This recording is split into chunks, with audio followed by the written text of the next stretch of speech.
the most general terms possible. What are the most important things that a sovereign government should do for us? Well, it ought to ensure that we have full use of domestic resources, and it has the fiscal capacity to do this.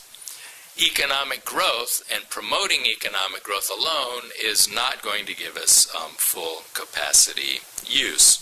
So we think that government ought to be focusing on full employment, because it's much more important to have labor fully employed than it is to have, say, our agricultural resources fully employed, although we ought to aim for that too.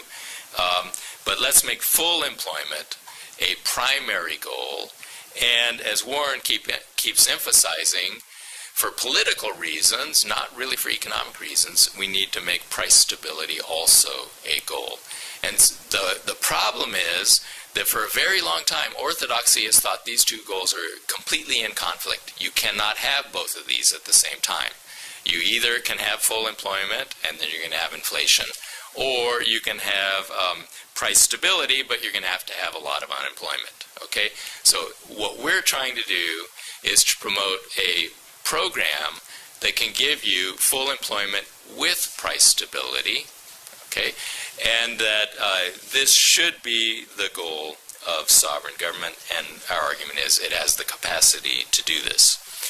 Okay, Bill sort of got into this in his last comment, and because I presume most people here are not academic economists, what I'm going to say is pretty obvious to you, but to academic economists, this is all new. Now, they recognize that unemployment does have a cost, and that is, okay, you don't fully utilize, you get these open gaps, as Bill was talking about. All right, we lose some net income, because those people could have been working and earning income and producing goods and services. GDP could have been higher, and so that's what economists focus on. And it's significant. Okay, and as Bill and Warren have been arguing, the losses in the past 2 years are just tremendous in terms of lost GDP. Okay, so that's one thing. But the sociologists and political scientists would point to these other things, which are also huge, and they're almost always ignored by economists. Okay, just run through very quickly.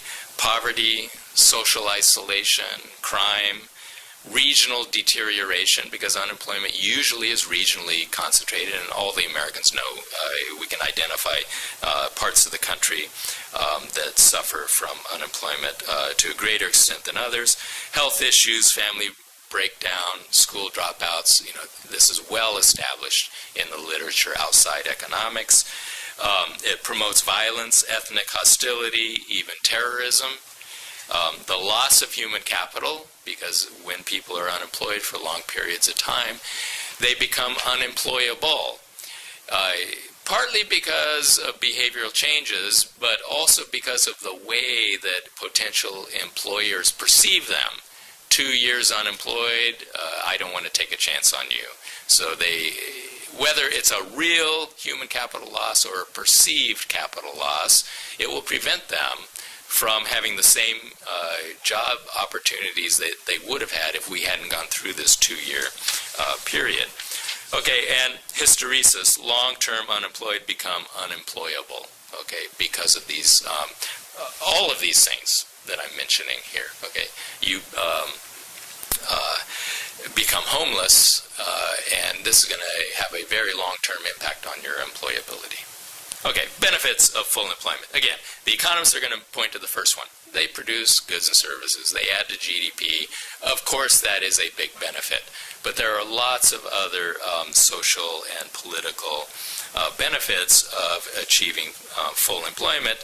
On-the-job training and skill development. So if you're employed, you will be increasing your human capital.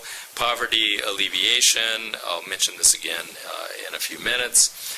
Community building, social networking. Pavlina will talk very briefly about Argentina. We went down there and we saw the benefits to communities of creating jobs in areas that had no jobs before a jobs program was created.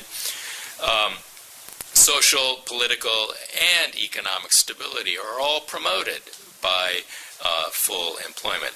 And then finally, there's this notion that our colleague Matt Forstater has written about, and unfortunately he was going to be here, but he couldn't. There are positive feedbacks reinforcing dynamics, so in a sense there is a multiplier effect of all these things. So if you just add up the benefits, okay, we get more GDP, we get poverty alleviation, and so on, there also is a multiplied impact greater than the sum of these individual benefits from achieving full employment.